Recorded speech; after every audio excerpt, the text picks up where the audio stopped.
നമസ്കാരം. ശബരിമല സ്വർണ്ണക്കള്ളയുമായി ബന്ധപ്പെട്ട വിഷയത്തിൽ കേരളം മുഴുവൻ അതിലേക്ക് ശ്രദ്ധ കേന്ദ്രീകരിച്ചു കൊണ്ടിരിക്കുമ്പോൾ അതെങ്ങനെ അട്ടിമറിക്കാം എന്നുള്ളതാണ് ഇപ്പോൾ BJPയും CPMും പ്ലാൻ ചെയ്യുന്നത്. നമുക്കറിയാം, കേരളം കണ്ടുള്ള ഏറ്റവും വലിയ തട്ടിപ്പാണ് ശബരിമലയിൽ നടന്നുകൊണ്ടിരിക്കുന്നത്. അതിൽ CPMലെ നേതാക്കന്മാർ മാത്രമല്ല BJPയിലെ നേതാക്കന്മാരും കുടുങ്ങുമെന്നുള്ള വാർത്തകളാണ് പുറത്തു വരുന്നത്. എന്നാൽ UDF കൺവീനർ അടൂർ പ്രകാശ് ഈ പറയുന്ന ഉണ്ണികൃഷ്ണൻ പോറ്റിയെയും കൊണ്ട് ഡൽഹിയിൽ സോണിയാഗാന്ധിൻ്റെ അടുത്ത് പോയി ഫോട്ടോ എടുത്തു എന്ന് പറയുന്ന ഒരു വിവാദം കത്തിച്ച് അതിനെ മറികടക്കാൻ ശ്രമിക്കുന്നുണ്ട്. പക്ഷേ ഭരണത്തിലിരിക്കുന്നത് പിണറായി വിജയനും ദേവസ്വം മന്ത്രിയും അതേപോലെ അതിൻ്റെ കീഴിലുള്ള ആൾക്കാർ അതിൽ മാർക്സിസ്റ്റ് പാർട്ടിക്കാരായതിനാൽ LDFൻ്റെ ആൾക്കാരായതിനാൽ സോണിയാഗാന്ധിയെ ഉണ്ണികൃഷ്ണൻ പോറ്റി കണ്ടു എന്നതുകൊണ്ട് അടൂർ പ്രകാശിന് എന്തെങ്കിലും കുഴപ്പമുണ്ടാകാൻ പോകുന്നില്ല. അതുകൊണ്ട് ആ വിവാദത്തെ മറയ്ക്കാൻ പറ്റുന്നില്ല. പകരം വേറെ വിവാദം കൊണ്ട് അത് മറക്കണം. അത് കൃത്യമായി അറിഞ്ഞുകൊണ്ട് തന്നെയാണ് VV രാജേഷ് കഴിഞ്ഞ ദിവസം മേയറായപ്പോൾ ഒരു ബോംബ് പൊട്ടിച്ചത്. എന്താണ് ബോംബ് പൊട്ടിച്ചത്?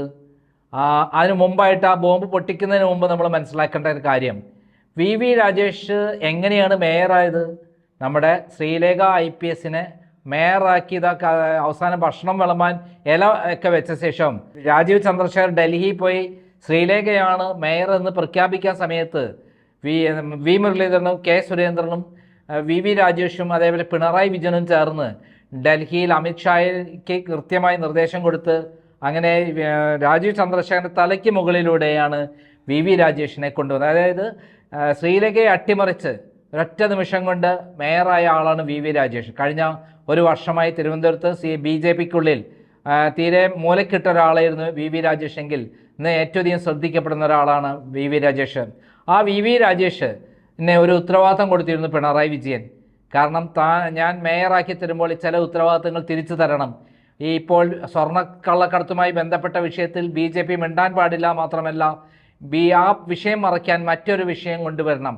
അങ്ങനെയാണ് VV രാജേഷ് 113 ബസ് കോർപ്പറേഷൻ മേടിച്ചു കൊടുത്തിട്ടുണ്ട്. അത് കോർപ്പറേഷന് സെൻട്രൽ ഗവൺമെൻറ് തന്ന പണമാണ്. പെട്രോളും ഡീസലൊന്നും ഉപയോഗിക്കാതെ വൈദ്യുത ബസ്സുകൾ ഉപയോഗിച്ച് തിരുവനന്തപുരത്ത് പൊല്യൂഷൻ കുറയ്ക്കാൻ വേണ്ടിയിട്ടാണ് ഇങ്ങനെ ഒരു ബസ് മേടിച്ചത്. ആ ബസ് ആരോടിക്കുകയാണ്?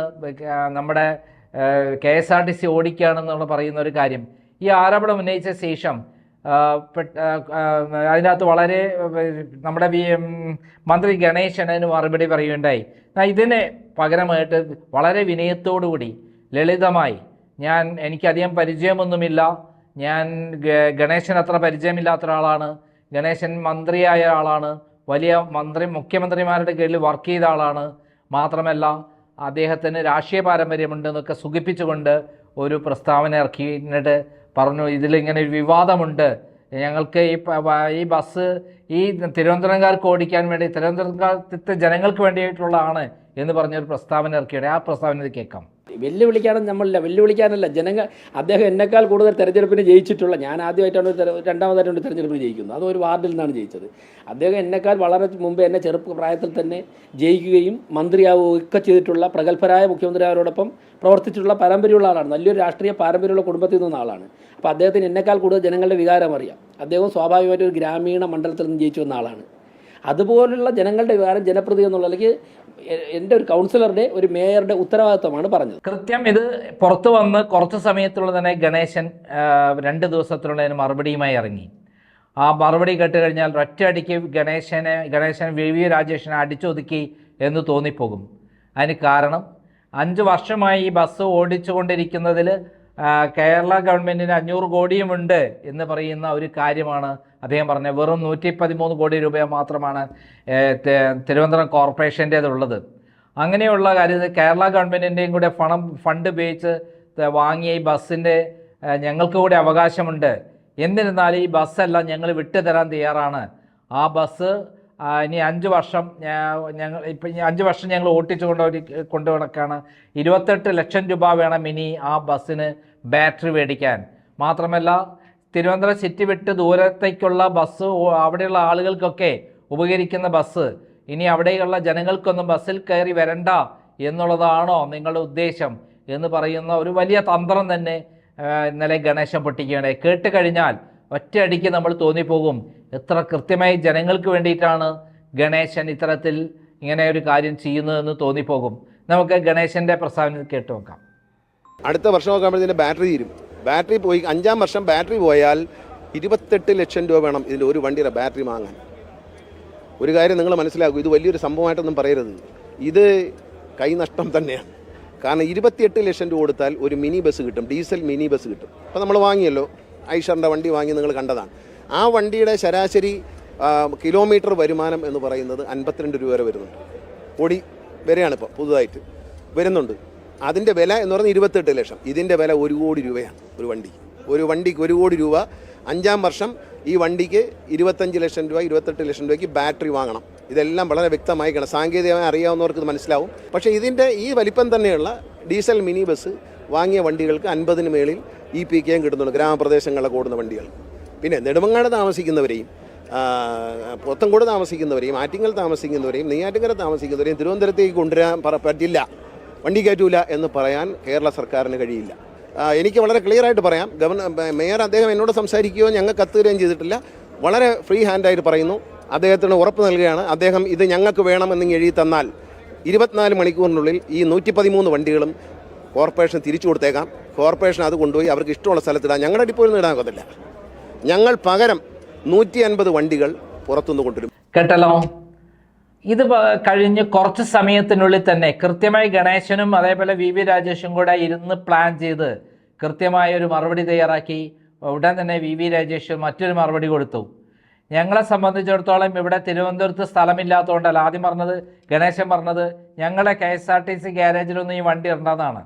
എന്നാൽ VV രാജേഷ് പറഞ്ഞ ഞങ്ങൾക്ക് 1000 ബസ്സുകൾ ഇടാനുള്ള കോർപ്പറേഷൻ്റെ സ്ഥലമുണ്ട്, ഞങ്ങൾ അവിടെ കൊണ്ടിടും. പക്ഷെ ഞങ്ങൾ ഈ ബസ്സുകൾ ഏറ്റെടുക്കാൻ പോകുന്നില്ല.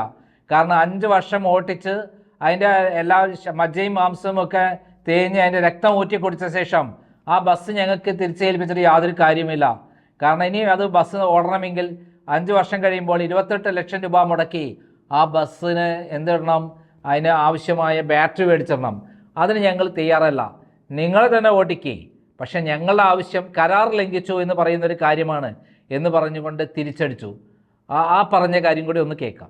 മറ്റൊന്ന് ബഹുമാനപ്പെട്ട മന്ത്രി പറഞ്ഞു, ഒരു കത്ത് കൊടുത്താൽ 113 ബസ്സും 1 മണിക്കൂറിനുള്ളോ 24 മണിക്കൂറിനുള്ളോ തിരിച്ചു. ഞങ്ങൾക്ക് ആ പ്ലാനില്ല. കാരണം ഈ ഇലക്ട്രിക് ബസ്സുകളെ കുറിച്ച് അന്വേഷിച്ചാൽ നിങ്ങൾക്കറിയാം, അതിലേറ്റവും പ്രധാനപ്പെട്ട ഘടകം അതിൻ്റെ ബാറ്ററിയാണ്. ഒരു നിശ്ചിത സമയം കഴിഞ്ഞാൽ അതിൻ്റെ ബാറ്ററി മാറ്റണം. ഇപ്പോൾ എല്ലാ ബസ്സും ബാറ്ററി മാറ്റേണ്ട സമയമായിട്ടുണ്ട്. ബസ് വാങ്ങുന്നതിൻ്റെ 70% പൈസയും ബാറ്ററിക്കാണ് ആവുന്നത്. ആ ബസ്സിൻ്റെ നല്ല കാലം മുഴുവൻ അത് ഏകദേശം ഓടിക്കഴിഞ്ഞു. ഇനി ആ 113 ബസ് തിരിച്ചെടുക്കാനായിട്ട് ഞങ്ങൾക്ക് ബസ് തിരിച്ചെടുക്കണമെന്നോ ബസ് ഓടരുതെന്നോ മറ്റുള്ള സ്ഥലങ്ങളിലെ ആൾക്കാർക്ക് യാത്ര ചെയ്യേണ്ടെന്നുള്ള പോയിൻ്റൊന്നുമില്ല. കേട്ടല്ല, ഇതും പോരാഞ്ഞ് VV രാജേഷ് അടുത്തൊരു വെടിപൊട്ടിച്ചത് എന്താ അറിയാമോ? ഇത് ഞങ്ങളല്ല ആദ്യം ഇത് പറഞ്ഞത്, ആര്യ രാജേന്ദ്രനാണ് ഇത് പറഞ്ഞത്. കരാർ ലംഘിച്ചുകൊണ്ട് കോർപ്പറേഷനും KSRTC ഞങ്ങളെ പറ്റിച്ചിരിക്കുകയാണ്, തട്ടിപ്പ് നടത്തിയിരിക്കുകയാണ്. അതുകൊണ്ട് ഞങ്ങൾക്ക് ഞങ്ങളെ ട്രിവാൻഡ്രത്ത് വൈദ്യുതി ബസ് ഓടിക്കുന്നത് അവിടെ പൊല്യൂഷൻ എല്ലാം കൺട്രോൾ ചെയ്യാൻ വേണ്ടിയിട്ടാണ് കേന്ദ്ര ഗവൺമെൻറ് ഞങ്ങൾ മേടിച്ചതെന്നാണ്, ഞങ്ങൾ തന്നെയാണ് ഇവിടെ ഉപയോഗിക്കേണ്ടത് എന്ന് പറഞ്ഞുകൊണ്ടൊരു പ്രസ്താവനയുണ്ട് എന്ന് പറഞ്ഞുകൊണ്ട് VV രാജേഷ് വീണ്ടും തിരിച്ചടിച്ചു. അതായത് മുള്ളിനെ മുള്ളാലെ എടുക്കുക.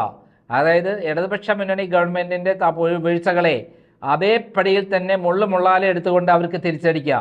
അങ്ങനെ ജനങ്ങളുടെ ശ്രദ്ധ മുഴുവൻ ഇതിലേക്ക് തിരിയുക. അതായത് VV രാജേഷും അതേപോലെ മന്ത്രി ഗണേശനും കൂടി ഇപ്പോൾ ഒരു പൊറാട്ട് നാടകം തിരുവനന്തപുരത്ത് ആടിക്കൊണ്ടിരിക്കുകയാണ്. നമുക്കറിയാം, അതും കൂടെ കേട്ടിട്ട് പറയാം.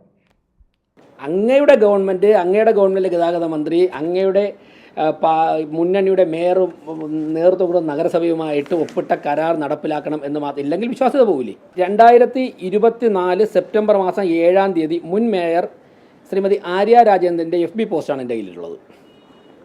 അതിൽ പറയുന്നത്, ഞാൻ തിരുവനന്തപുരം നഗരസഭയുടെ പ്രഖ്യാപിത നയമാണ് കാർബൺ ന്യൂട്രൽ അനന്തപുരി എന്നത്. ഞങ്ങൾ ആദ്യം പറഞ്ഞ പോയിന്റ്, നഗരത്തിലെ ജനങ്ങൾക്ക് ഏറ്റവും സുഗമവും കുറഞ്ഞ നിരക്കിലും ഗതാഗത സൗകര്യം ഉറപ്പാക്കുന്നതിൻ്റെ ഭാഗമായിട്ടാണ് തിരുവനന്തപുരം നഗരസഭ സ്മാർട്ട് സിറ്റി പദ്ധതി ഉൾപ്പെടുത്തി 115 വൈദ്യുതി ബസ്സുകൾ KSRTC സ്വിഫ്റ്റിന് വാങ്ങി നൽകിയത്. നഗരസഭ സ്വിഫ്റ്റിന് വാങ്ങി നൽകിയതെന്നാണ് LDF മേയർ പറഞ്ഞിരിക്കുന്നത്. അതിൻ്റെ ഭാഗമായി രൂപം കൊടുത്ത ഒരു ത്രികക്ഷി കരാർ വ്യവസ്ഥ പ്രകാരമാണ്, ഇതാണ് ത്രികക്ഷി കരാർ. ഈ വൈദ്യുതി ബസ്സുകൾ സർവീസ് നടത്തേണ്ടത്. എന്നാൽ KSRTC ഈ കരാറിലെ വ്യവസ്ഥകൾ ലംഘിച്ചതായാണ് പരിശോധനയിൽ കാണുന്നത്. നഗരപരിധി വിട്ടുള്ള സർവീസുകൾക്ക് നഗരസഭ വാങ്ങി നൽകിയ വൈദ്യുതി ബസ് ഉപയോഗിച്ചു എന്നതാണ് പ്രധാനമായും കാണുന്ന കരാർ ലംഘനം. നഗരസഭയുടെ പരിധിയും കഴിഞ്ഞ് സമീപ ജില്ലയിലേക്ക് വരെ നഗരസഭ വാങ്ങി നൽകിയ വൈദ്യുതി ബസ്സുകൾ യാത്ര ചെയ്യുന്നുണ്ട്. ഇതുമായി ബന്ധപ്പെട്ട മുഴുവൻ കാര്യങ്ങളും വിശദമായി പരിശോധിച്ച് ആവശ്യമായ ഇടപെടലുകൾ നടത്തുന്നതിലേക്ക് ബഹുമാനപ്പെട്ട തദ്ദേശ സ്വയംഭരണ വകുപ്പ് മന്ത്രിക്ക് നഗരസഭ പരാതി നൽകിയിട്ടുണ്ട്.